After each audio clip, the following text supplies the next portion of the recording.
Everyone, Christian here, and I realized I really hadn't done a proper vlog on the queen palm, also known as Syagrus romanzoffiana, um, to the botany world. Sometimes in the trade, we call this plant Syagrus romance my pants off, just for the fun of it. But that's not to poke fun at the person that's named after, who the last name is Romanzoff. But anyway, if you have been looking at palms at all, really on the internet or in person, you probably have come across the queen at some point in your journey on the internet or in person. So this could quite possibly be one of the most common palm on earth in cultivation. It is very versatile. It is native to. I wanted to show you guys this palm because this palm is not trimmed. This is right here in my front yard. You can see there's leaves on the ground. I am going to pick them up after the vlog, but I chose to show you just the leaf litter that it does cause. But anyway, this palm is in the Syagrus genus. It is the most popular of all of these species to the general public, and it grows in the area right where Brazil, Argentina, Paraguay, and Uruguay kind of all intersect. So it kind of grows in all four of those countries, and it has a variety of it has a variety of areas that it grows in. Therefore, because of the distribution, and there are some ecotypes that are known. I'll get into those a little bit later. So as you can see, this is quite a healthy specimen, and this palm gets no irrigation and it gets no fertilizer. It just gets the rain from the sky and whatever nutrients are in the soil down below, which that's pretty much just clay and sand. And yeah, if any pests attack it, it's kind of on its own. This has kind of been we've had some higher winds this week, so the crown, you can see the new spear there is kind of blown out, already opened before it normally would. And you can see the peduncular bract right there, and that's the newest inflorescence that's going to open soon.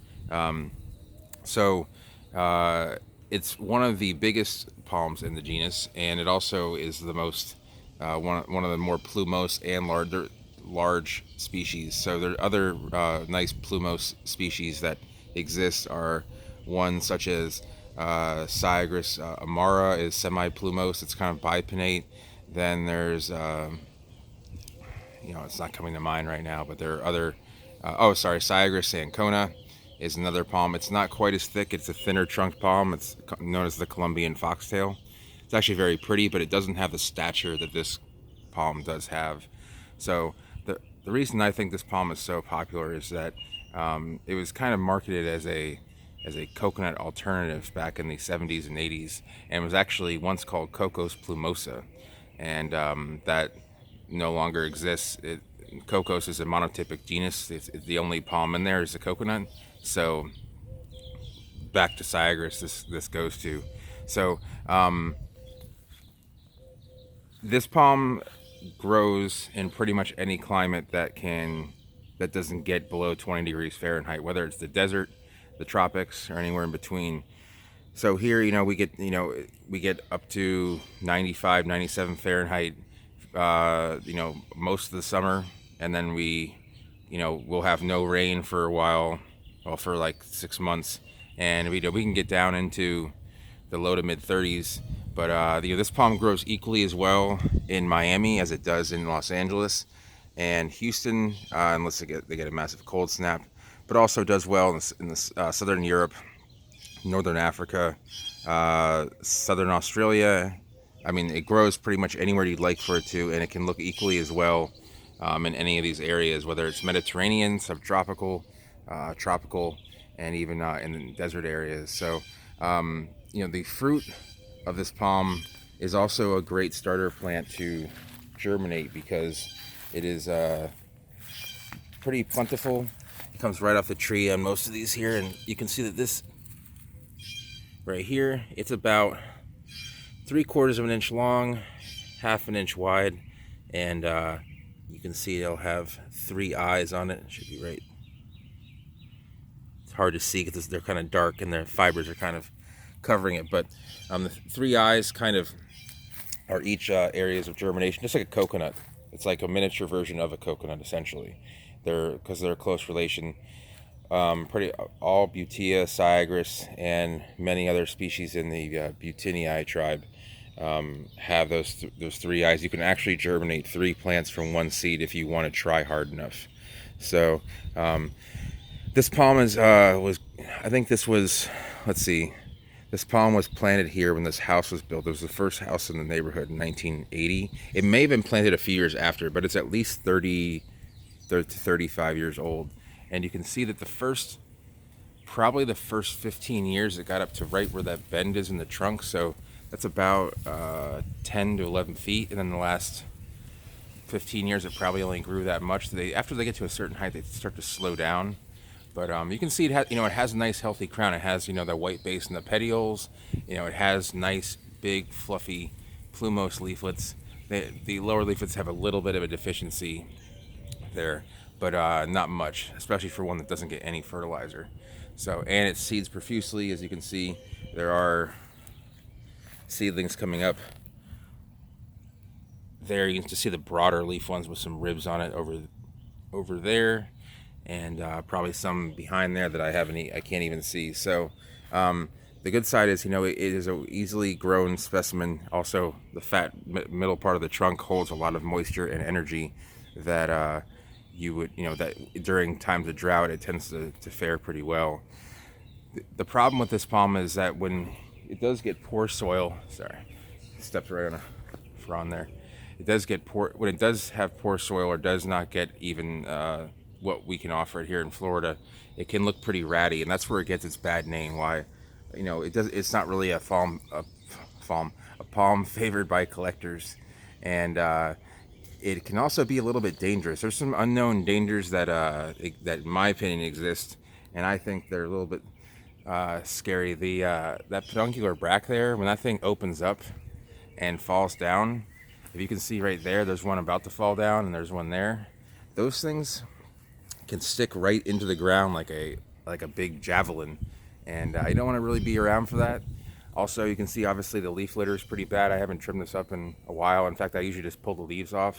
I think that trimming a queen palm is kind of a waste of time unless you're really trying to exhibit like a top-notch garden, which this is not. So as far as cold hardiness, let me get back here a bit so you can see a little bit more of the plant. But as far as cold hardiness, it's definitely in the 9A category. It'll start to burn in the lowest 20s, but I've seen it growing in Gainesville, Jacksonville, Houston, pretty much all on the immediate Gulf Coast. Once you get away from the Gulf Coast, it definitely is a harder grow. But I've also seen some specimens in Charleston and Savannah, though I think that's a little bit marginal. I think they are long-term growers. They'll probably burn pretty badly on some of the coldest of winters. So if you don't mind a palm that will profusely seed and does cause a lot of leaf litter, then this is definitely a good fast grower for someone who wants a rewarding plant for time wise. And God, I wish I'm missing my vlog stick because it's very easy to twist the camera, but essentially it's definitely a great grower for many marginal climates, zone 9 climates, for many Mediterranean climates. It's the perfect go-to palm for a lot of landscapers and just general hobbyists alike. But the downside is it does get invasive. It is considered a class 2 invasive. I think there's only 4 class 2 invasives in Florida. The others being Lewisota chinensis, Phoenix reclinata, and Washingtonia robusta. There might be others now, but the last time I checked it, there were 4. So, but if you can get past all of that and don't mind it, it's not a bad palm. I don't grow these. I usually don't have any market for that, but big nurseries do still grow these, and you can find them at many stores and at many nurseries as well. But there are so many alternatives to the queen, and there are so many of them out there, that I think you can appreciate a queen from another person's property or another place, and then you can grow your own palms that may be that may be more distinct and really show off, like say your property, if you wanted to kind of make it stand out from others on a block, especially in Florida where a lot of things can look the same. So, but with that said, it's still a very pretty. If this palm were rare, this palm would probably be highly sought after because it is a pretty palm if you take away the fact that it's so common. And that's where I think you need to kind of take away a lot of things that we already know about this plant and how common it is. And for example, everyone loves foxtails, and they're equally as invasive, in my opinion, fast growing, and can create a lot of seed litter and leaf litter too that just happen to fall off on their own. So with that said, I think that's pretty much it. They germinate really easily in pretty much any soil as long as you keep it moist. And they are remote germinators, so give them a little bit of depth, although they really just seem to germinate wherever they want. And they're not hard to break apart or anything. You can even break the roots when you're separating them. Not that I recommend it, but they will survive it. Not much unlike a Copernicia, which will usually die from that sort of trauma. So anyway, that's the queen palm that is so popular. I hope you enjoyed this vlog. If you did, give it a thumbs up. If you're new to the vlog and want to see more palm reviews like this, go ahead and leave a comment down below if you have any questions about queens, if they grow in your area.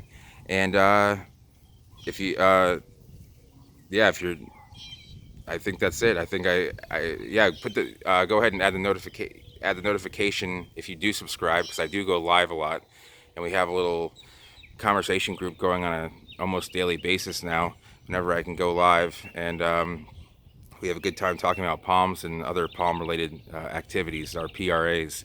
So anyway, thanks for watching. Have a good weekend, and I'll see everyone later.